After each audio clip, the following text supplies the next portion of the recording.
Alright guys, so I have a little bit of a problem right now. I cannot log into Pokémon Masters just because the game is telling me I need to update it, but the update isn't available on Android right now, so cannot do anything on the game. And I had a interesting video to do, but can't do it anymore because I need to update it, but I can't. So in the meantime, I thought I'd do a character concept video for Dialga, and I've been meaning to do this ever since the reveal for Brilliant Diamond and Shiny Pearl. Because with those games coming like later on this year, maybe they can be, or they have a schedule to release Dialga later on in the year to sort of correspond with the remakes for Diamond and Pearl. And I think that would make more sense for Pokemon Masters to have Dialga come out around that time to sort of correspond with the release of the remakes for Diamond and Pearl. And I think that would add more hype for us players that do play Pokemon Masters, because then Dialga comes out and then we can enjoy him at Pokemon Masters, and then with the remakes as well. I think it would make a lot of sense for them to release Dialga around that time. So like, I don't know. And then maybe around that time, maybe they can bring back Palkia and then give him a 6-star awakening, the very first 6-star awakening. I don't know, I might be hoping too much, but Dialga for sure for the Diamond and Pearl remakes around like September, I think. Later on this year though, like whenever they do come out, I think it would be very fitting for Dialga to come out to Pokemon Masters as well, to add more hype for us players from Pokemon Masters as well. So anyways, let's just get right into the video. So Dialga, he is a Steel and Dragon type, and I do really like that typing. The typing is very nice. It adds a lot of resistance, so he's not really going to be too much effective with... well, actually, no, this is a very good typing.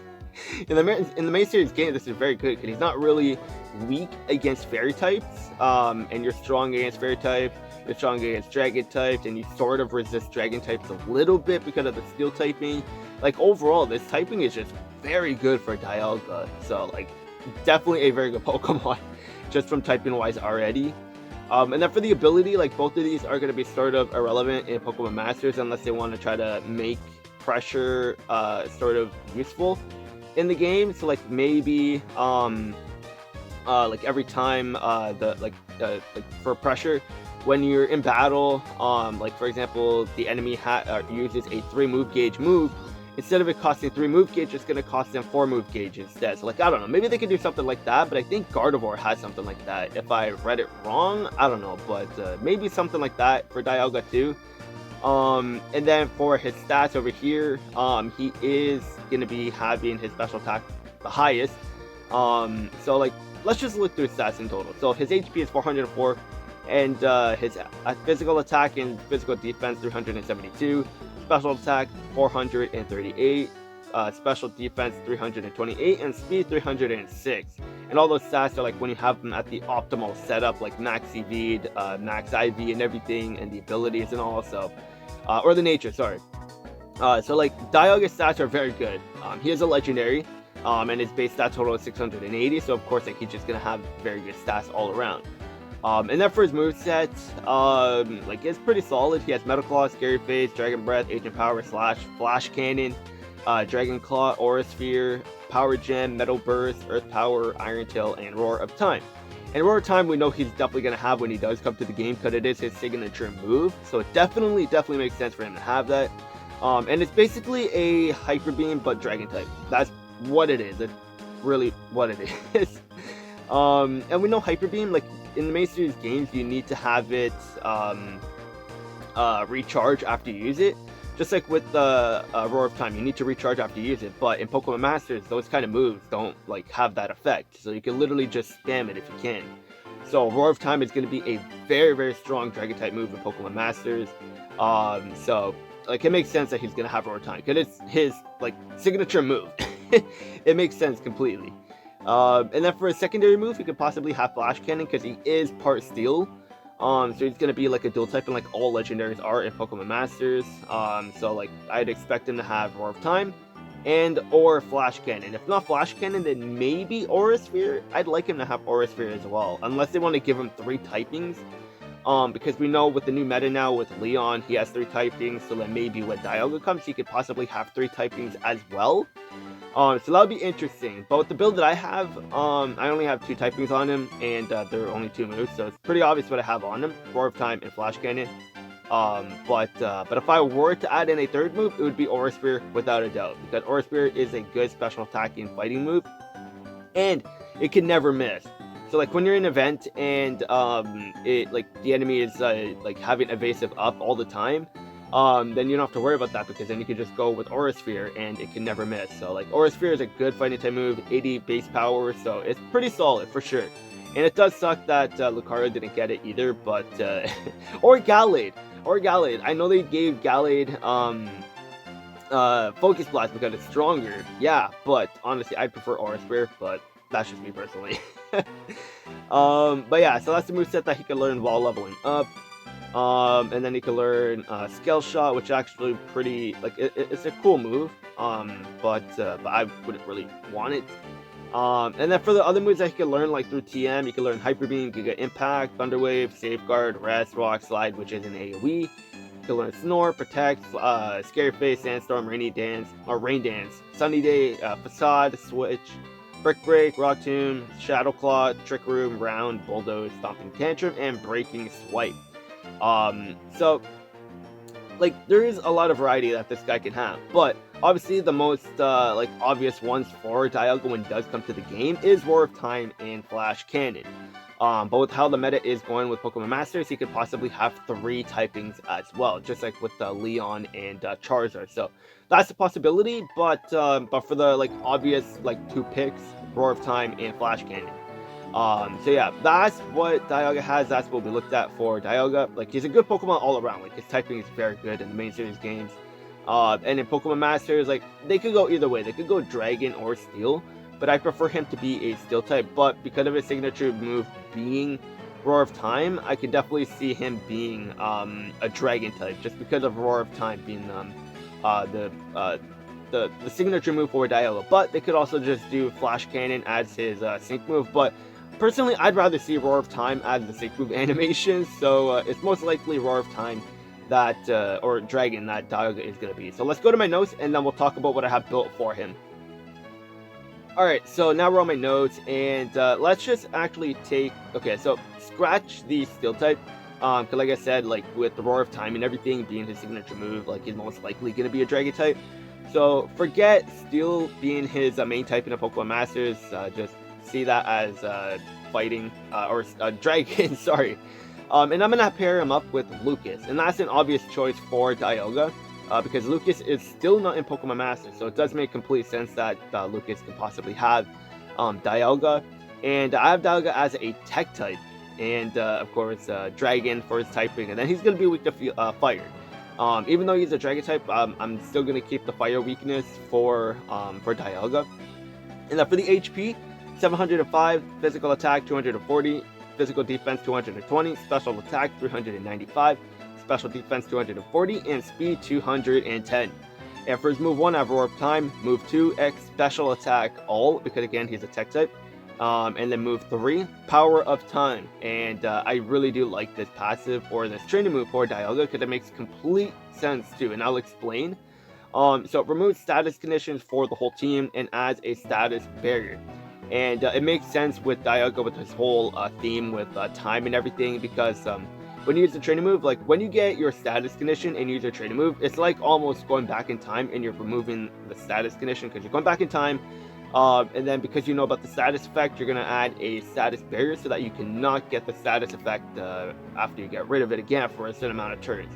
And I think that makes sense with the whole Dialga theme of time and everything, so I don't know. Might be a little bit too overpowered, but at the same time, it makes sense, because I'm not trying to like go and make everyone like overpowered, but I'm just sort of making the Pokemon make sense, if that makes sense. And I feel this does make sense with Dialga.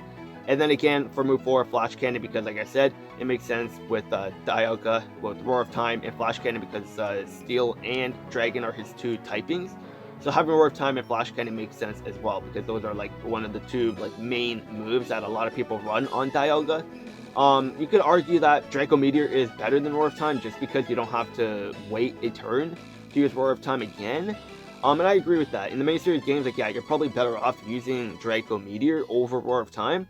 But we're talking about Pokemon Masters here. Like, you can spam Roar of Time at this point, so Roar of Time is going to be much better than Draco Meteor, just because you're not lowering your special attack, but like, of course, with Pokemon Masters and the Sync Grid and everything, you could remove those effects and everything. So, but still, like, I feel like the training move does make sense with Dialga. And then for the passive one, we have Staggering 5. Again, like, it might be a little bit too overpowered, but at the same time, like, this is a legendary. And then for passive 2, we have HP Advantage 3. So having those two multipliers would be good, of course. Like, tech types and their multipliers, we know how strong they're going to be. And then for passive 3, again, to match with the whole theme of time, I have it Time Skip. And any stat increases get doubled for everyone on the team. And it's almost like a reverse of Hydreigon with Iris that's coming out very soon to Pokemon Masters. Because we know Hydreigon and Iris, whenever they lower the stat, like the special attack stat or the physical attack stat of the enemy, it gets doubled because of their passive. So why not Dialga have the same thing but in reverse? So like, when we use a stat increase, it gets doubled for us. And I think that'll be very, very good. So like, literally with 2 special attack ups for everyone, Dialga is going to be giving us +6 special attack for everyone on the field, which is going to be insane. And I think that is going to be a little bit busted, but at the same time, like, we're going with the whole theme with Dialga and sort of making it make sense. And having Time Skip, like, when you use your status move, or not status move, when you're using a stat increase, Dialga can go forward time and double the stat increase. And I think that would be super, super cool.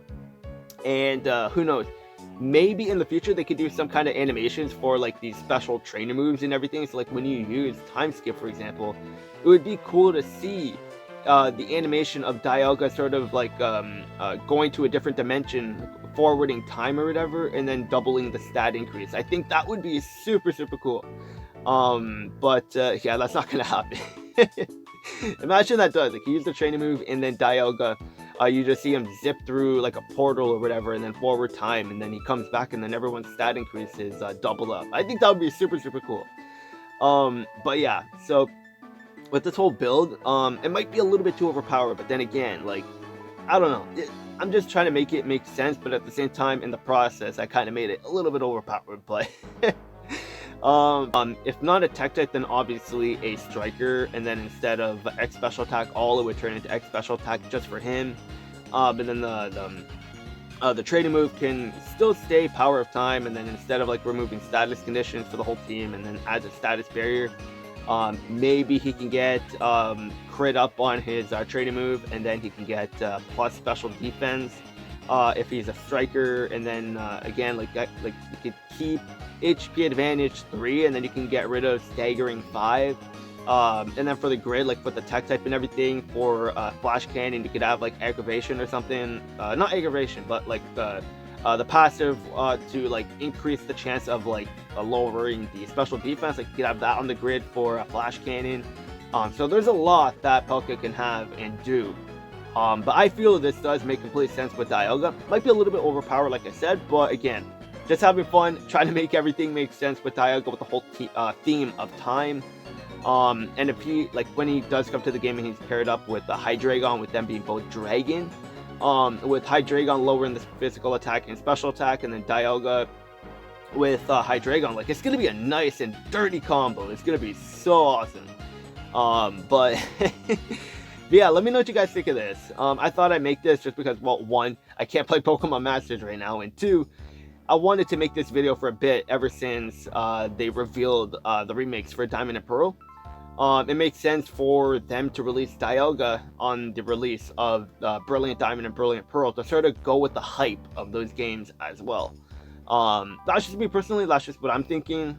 It would make complete sense if they were to release Dialga during the release of Diamond and Pearl, the remakes for them. If not like on the release, like maybe they could do it like the week of, to sort of get us hyped up for the main series games. Because obviously, like, if we play Pokemon Masters, we most likely have played the main series games at one point during our lifetime. So But yeah, let me know what you guys think of this build for Lucas and Dialga. I have them as a tech type, but of course, like if you don't like that, you could just change the tech type to a striker, and then instead of X special attack all, you can increase or change it to X special attack just for him. And then for the training move, remove everything, and then just have like crit up or special defense up as well. Like you could change it like very easily to go with the whole striker theme as well. But this is what I have for him. Let me know what you guys think of it. If you have any ideas for Dialga yourself, leave them down in the comments below. And also let me know if you feel it would be appropriate and it would make sense for them to release Dialga during the release of the Diamond and Pearl remake. So that's going to be it for this video. Hope you guys enjoyed, and I'll see you guys later.